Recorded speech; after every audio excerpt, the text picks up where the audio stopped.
salvação. Deputado Baldi. Deputado Baldi com a palavra.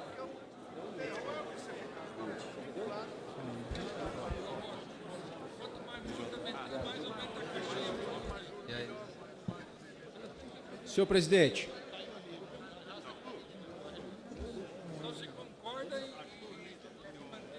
eu gostaria aqui de iniciar o pronunciamento a respeito do projeto de lei complementar 54, dialogando aqui com o plenário, cumprimentando deputados e deputadas, acerca da polêmica que essa matéria traz, uma matéria que estamos há décadas discutindo a apreciação da mesma, que ela é de tão importância para todos os estados, os 26 estados do Distrito Federal, porque envolve investimentos, indústrias, desenvolvimento e milhões de empregos por todo o Brasil. É por isso que delongamos aqui no diálogo, para que pudéssemos ter aqui com a clareza e com a importância de que esse projeto de lei, em um momento de crise econômica e social, que traz, pela insegurança dessas legislações estaduais, que concederam incentivos para que indústrias, para que atividades econômicas instalassem em estados de todas as regiões do país e especialmente a descentralização que ocorreu no Centro-Oeste, no Norte e no Nordeste, ocasionando, né, a mudança de brasileiros que iam geralmente buscar empregos no Sudeste, estados como São Paulo, a título de exemplo, e que hoje migram de uma forma antagônica, buscam empregos em indústrias no Centro-Oeste, no Norte e no Nordeste do Brasil. Então eu permito, senhor presidente, ir direto aqui ao relatório, para que nós possamos apreciar o texto e agradecer a todas as bancadas por entenderem e compreender a importância dessa apreciação das bancadas que retiraram destaques, que retiraram emendas, para que nós pudéssemos aqui estabelecer um acordo entre unidades federativas, entre estados e aqui absorvemos a importância, mais uma vez, desse projeto. Então, voto do relator. Cabe à Comissão de Finanças e Tributação, nos termos do artigo 53º, inciso 2º do Regimento Interno, o exame dos aspectos financeiros e orçamentários públicos, sua compatibilidade ou adequação com o plano plurianual, com a lei de diretrizes orçamentárias e com o orçamento anual, bem como o exame do mérito. É de se notar preliminarmente que, apesar da previsão, no artigo 4º da proposição, de possíveis restrições que poderiam advir da aplicação do artigo 14º da Lei de Responsabilidade Fiscal, a matéria e seus efeitos não envolvem a União, salvo em seu papel de editar normas gerais em matéria tributária e de regular a concessão de benefícios e incentivos fiscais relativos ao imposto sobre circulação de mercadorias e sobre serviços de transporte interestadual, intermunicipal e de comunicações, o ICMS, pelos Estados e pelo Distrito Federal. Constituição, artigo 146 e 155, parágrafo 2º, inciso 12º, a linha G. Trata-se, assim, de situação de não implicação orçamentária e financeira nas contas públicas da União, não cabendo, portanto, manifestação por parte desse colegiado, visto que a proposição trata apenas e tão somente da atribuição de efeitos e benefícios fiscais relativos ao ICMS. Nesse sentido, o artigo 4º do projeto de lei complementar é dirigido não ao Congresso Nacional, mas sim às Assembleias Legislativas dos Estados e à Câmara Legislativa do Distrito Federal, de modo a estabelecer que não será necessário apresentar medidas compensatórias quando da futura edição de leis que ratifiquem os benefícios fiscais identificados junto ao Conselho Nacional de Política Fazendária, o CONFAS. Quanto aos apensos, também pelas razões acima expostas, somos pela não implicação orçamentária e financeira dos mesmos. Quanto ao mérito, somos favoráveis à aprovação do projeto de lei complementar número 54 de 2015, uma vez que essa busca solucionar os intermináveis debates sobre a validade ou não de benefícios fiscais e financeiros fiscais concedidos ao longo dos anos. Queremos aqui lembrar que estudo elaborado pela Fundação Getúlio Vargas, a qual estimou em 2011, a pedido da Federação das Indústrias do Estado de Goiás, os impactos econômicos advindos da implantação e de operação de 12 projetos industriais selecionados, viabilizados por incentivos fiscais que certamente se inserem no escopo do presente projeto de lei complementar. Segundo tal estudo, o fim dos benefícios fiscais poderia levar ao deslocamento dos investimentos realizados no território nacional para outro país, quando conclui que a interrupção das atividades das plantas em questão gerariam prejuízos substanciais para a economia e população dos estados e do país, bem como para os cofres públicos estaduais e federais. Em termos nacionais, a implantação das plantas industriais referidas envolveu despesas de capital da ordem de 5 bilhões, gerando um valor adicionado total de 10,3 bilhões, requerendo mão de obra na ordem de 227 mil empregados e gerando arrecadação tributária na ordem de 2 bilhões de reais ao longo do período de implantação. Sem prejuízo desse fato, a Fundação Getúlio Vargas estimou que a operação desses poucos 12 projetos analisados gerou impacto total sobre o PIB, da ordem de 35,8 bilhões de reais. Além disso, a Fundação observou que, embora a maior parte dos impactos diretos tivesse efeito mais direto sobre o estado onde a planta industrial estava localizada, os impactos indiretos e induzidos não eram restritos geograficamente, sendo distribuídos de maneira difusa entre os estados, na medida em que os mesmos participam da cadeia produtiva da implantação e operação da planta. Imagina-se a magnitude dos efeitos para a economia como um todo, da integralidade dos projetos que certamente serão inseridos no convênio a ser celebrado e ratificados pelos estados e pelo Distrito Federal. Exatamente por essa razão, somos pela aprovação da proposição. Destaque-se que, recentemente, o Ministério da Fazenda, em conjunto com diversos estados, construiu proposta alternativa ao texto original ao projeto de lei complementar 54 de 2015, que, por considerarmos que facilita o consenso, resolvemos prestigiar. Nesse sentido, no substitutivo que apresentamos, provemos as seguintes alterações. Obrigação de informar e manter atualizados os benefícios prorrogados em portal no sítio eletrônico do CONFAS.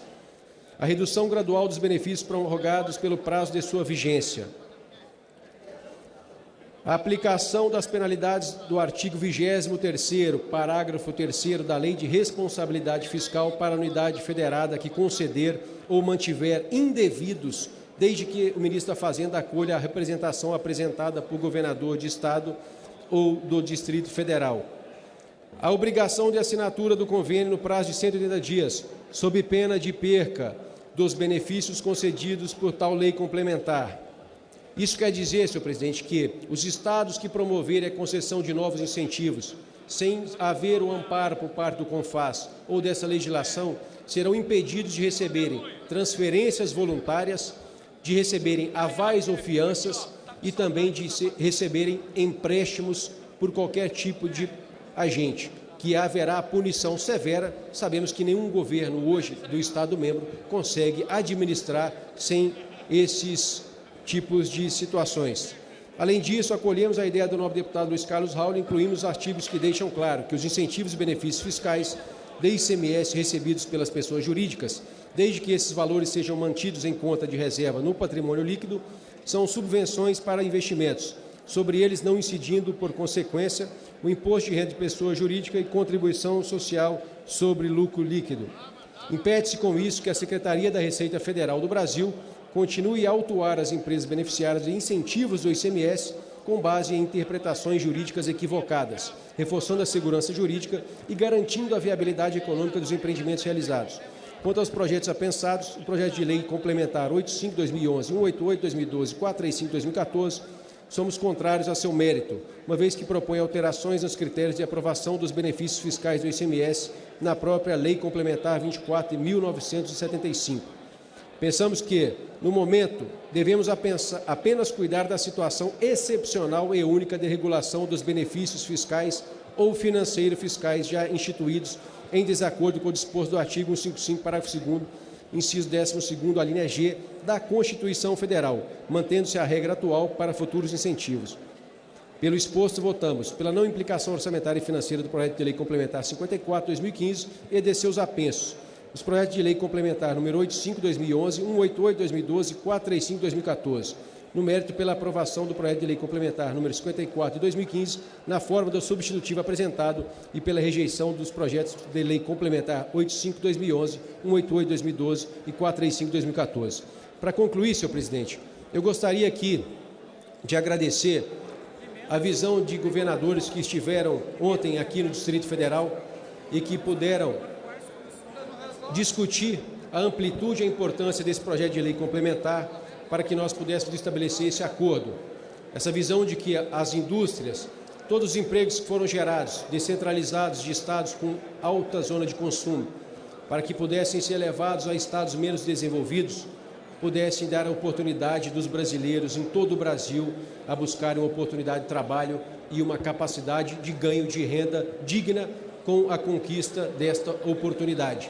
Gostaria de ressaltar ainda aos governadores do meu estado de Goiás, Marconi Perillo, os governadores da Bahia, Rui Costa, do Ceará, Camilo, governador do Pernambuco, governador Paulo Câmara, governador de todos esses estados que, com o governador de São Paulo, Geraldo Alckmin, conseguimos realizar ainda alterações ao texto que fizemos a leitura na semana anterior.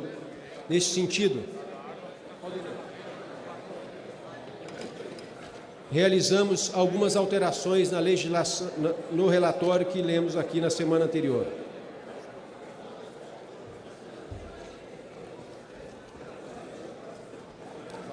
Aonde, no artigo 3º, que o convênio que trata do artigo 1º atenderá no mínimo as seguintes condicionantes a serem observadas pelas unidades federadas.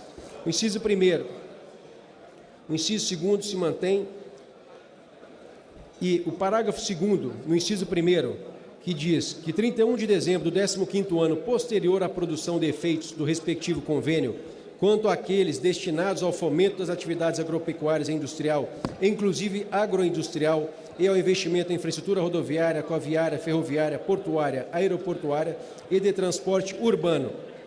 Este inciso, senhor presidente, senhores deputados, senhoras deputadas, que foi motivo dessa discussão que realizamos aqui em plenário entre os senhores governadores que vivem e que, é claro, entre as nossas bancadas, que seremos aqui responsáveis pela apreciação e a possível aprovação desse projeto de lei que poderá estancar o risco, a insegurança jurídica e a possível apreciação e, claro, o decreto de inconstitucionalidade por parte do Supremo Tribunal Federal, que porventura acabaria de vez com os incentivos fiscais, com todas essas possibilidades de discutirmos indústrias que se instalaram e empregos que foram gerados. Neste inciso, aonde alteramos aqui no parágrafo 3º, que é onde os benefícios fiscais e financeiros fiscais previstos no parágrafo 2º deste artigo serão reduzidos em relação ao seu total até a sua extinção nos seguintes percentuais, nós excluímos o inciso 1º e 2º em função desse acordo, senhor presidente. Nós excluímos para quê, deputado Raul? A possibilidade dos estados concederem e mantiverem que os incentivos seriam prorrogados por os 15 anos, conforme veio o texto do Senado Federal. Esse foi o item e o tema de maior debate para acordo que foi promovido entre os governadores do Nordeste, do Norte e do Centro-Oeste, entre os governadores do Sudeste, liderado pelo governador Geraldo Alckmin. Então, eu gostaria de parabenizar a visão desses governadores que nos deram aqui condições de apreciarmos, de deliberarmos e de votarmos uma matéria tão importante, deputado Júlio César, para que nós definitivamente coloquemos aqui um fim a todas as inseguranças jurídicas das legislações estaduais que estão no Supremo Tribunal Federal, que podem ser, como já falei, decretada a sua inconstitucionalidade e que permitirão que os incentivos industriais, conforme prevê o parágrafo 2º, o inciso 1º, permaneçam por 15 anos da forma aos quais foram concedidos perante a sua legislação vigente. Gostaria de agradecer ao deputado José Guimarães, que falou aqui em nome do governador do Ceará, ao deputado Afonso Florencio, Daniel Almeida, que em nome do governador da Bahia falaram também, ao deputado Paulo Dernei, deputada Conceição, pelo estado do Amazonas, por essa absorção, deputados, e todos os demais, de que o entendimento dessa matéria ela vai além daquilo que nós pudemos negociar aqui por muitos e muitos anos, e que aqui, essa condição jurídica que daremos é realmente o mais importante, que é preservar os empregos que foram gerados em todos os estados que concederam incentivo fiscal. E todos os estados concederam incentivos fiscais. Todos os estados concederam incentivos fiscais ao longo dos últimos anos e décadas. É a pacificação dessa relação federativa que no Brasil é, que para muitos, nominada como guerra fiscal, para vários é a possibilidade única do desenvolvimento regional, para que nós possamos ter essa ferramenta que foi de gerar empregos e de distribuir renda, passível ainda por pelo menos 15 anos na atividade industrial, e dos demais segmentos econômicos, conforme prevê o texto, que fiz a leitura na semana anterior, para que nós possamos dar essa previsibilidade aos setor privado, aos segmentos econômicos, aos investidores nacionais e multinacionais. O Brasil passa pela mais grave crise econômica e social da nossa história, senhores e senhoras deputados, e que nós precisamos aqui dar respostas claras e efetivas de que nós estamos aqui trabalhando para que possamos reestruturar as condições legislativas e, principalmente, as condições para que os investimentos possam voltar a serem realizados e que os empregos, deputado José Guimarães, possam voltar aqui a serem gerados. E é por isso que eu faço o apelo a todos que participaram desse acordo, entre essa união de bancadas entre os estados de todas as regiões do país, para que nós possamos apreciar esse texto que fiz a leitura e que fiz a defesa aqui na tribuna da Câmara dos Deputados, que a gente pacifica um assunto polêmico e que é de tão importância para os estados, mas acima de tudo, deputados e deputadas, para os trabalhadores e trabalhadoras, para os desempregados de todo o país. Permitindo. Eu queria passar... Presidente Baldi, deputado Baldi, só um pequeno à parte, a Vossa Excelência, dizer, presidente, que foi um esforço coletivo e eu quero testemunhar, nas palavras do governador do Ceará, a forma como o relator, conjunto comigo, e terminou ficando o deputado Alexandre Baldi, tratou as demandas e a discussão que os governadores do Nordeste fizeram no dia de ontem com o presidente e todos nós, inclusive a audiência que tivemos com o governador da Bahia ontem no final da tarde aqui na Câmara Federal. Portanto, é um esforço coletivo, presidente, e atende uma questão que é fundamental. Ao Supremo judicializou tudo, nós estamos legislando, e é importante dizer isso, retirando a judicialização e tomando, para além da importância, do impacto que isso tem na questão federativa, nós estamos tomando uma posição importante que restaura Não tem outro jeito. Presidente, posso dialogar com o relator? Deputado José Guimarães não tem. Só para concluir, presidente. É muita emoção no texto. A fala foi tão pesada que o microfone caiu. E dizer, viu, presidente, na verdade, foi esse esforço todo que nós fizemos. E recupera uma questão importante. Votar a matéria. Eu sei que nós temos divergência, a crise institucional é grande, mas essa matéria nós abrimos uma exceção para votá-la pelo impacto. É uma pauta própria do Parlamento. Não é aliás, é uma pauta dos governadores da federação, não é uma pauta de governo, nem de oposição e nem de governo. Foi uma pauta que nós construímos, Vossa Excelência está de parabéns, e os governadores que acabamos de fechar esse acordo. Tem razão, Vossa Excelência. Os governadores do Ceará e da Bahia aqueceram o nosso acordo. Acabamos de falar com o líder Everton, que entrou em contato com o governador do Maranhão igualmente, para que nós produzíssemos esse entendimento que é o melhor para o país e preserva aquilo que foi política de desenvolvimento que os governadores fizeram nesses anos todos. Parabéns, deputado Baldi. Estamos juntos para aprovar essa matéria.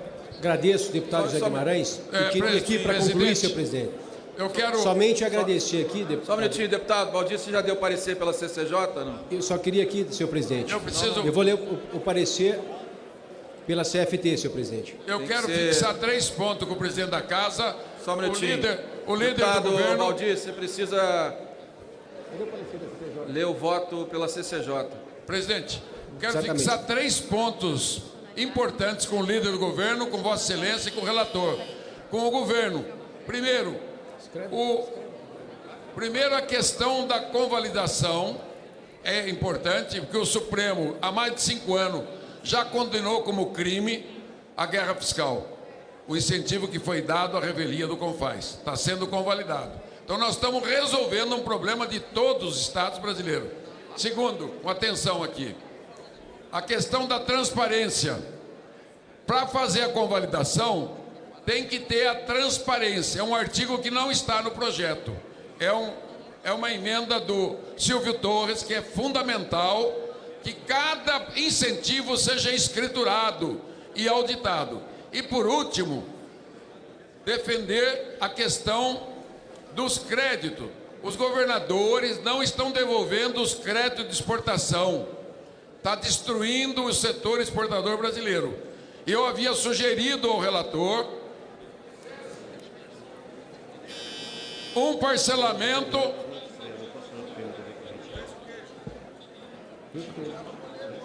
Não, senhor.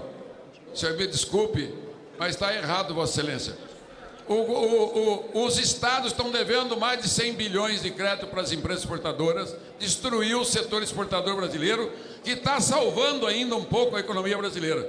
Não deu para pôr no projeto, porque os governadores ficaram enlouquecidos. Mas é bom dizer que quando se trata de resolver o problema, estamos resolvendo.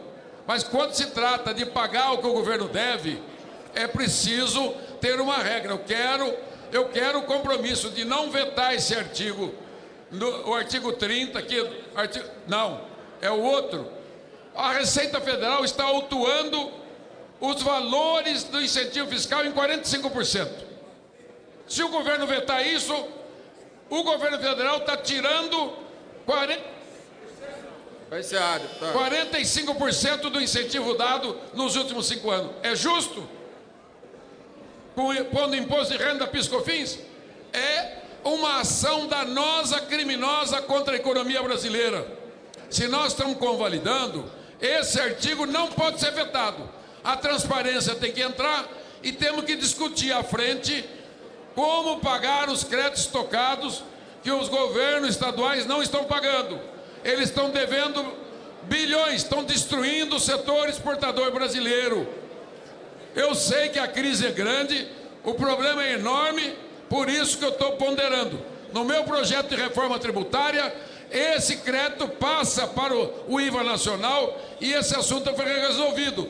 Os governadores não têm solução, por isso eu peço apoio dos governadores ao IVA nacional. Senhor presidente, eu gostaria aqui também de salientar as palavras do deputado Raul, que nós demos aqui toda a fórmula de publicidade no artigo 3º, onde estabelece que o convênio que trata o artigo 1º atenderá, no mínimo, seguintes condicionantes a serem observadas pelas unidades federadas. Por isso é o qual eu requisito ao deputado Silvio Torres, ao qual eu agradeço pelo apoio na formulação desse acordo, que é o inciso 1º, publicar nos seus respectivos diários oficiais relação contendo a identificação de todos os atos normativos relativos a isenções, incentivos e benefícios fiscais ou financeiros fiscais abrangidos pelo artigo 1º. Efetuar o registro, no inciso 2º, efetuar o registro e o depósito na Secretaria Executiva do Conselho Nacional de Política Fazendária, o CONFAS, da documentação comprobatória correspondente aos atos concessivos das isenções, dos incentivos e dos benefícios fiscais ou financeiro-fiscais mencionados no inciso 1º, que serão disponibilizados em forma de portal no sítio eletrônico do CONFAS. Só para salientar essa preocupação do deputado Silvio Torres e do deputado Raul, ao qual eu agradeço, aonde tornamos públicos e conhecidos todos os incentivos fiscais financeiros concedidos. Senhor presidente, requer a Vossa Excelência agora que profiro aqui o parecer pela Comissão de Constituição e Justiça. Pela Comissão de Constituição e Justiça, senhor presidente, o voto é pela constitucionalidade, juridicidade e boa técnica legislativa do projeto de lei complementar número 54, 2015 e de seus apensos na forma do substitutivo da Comissão de Finanças e Tributação. É o parecer do relator, senhor presidente.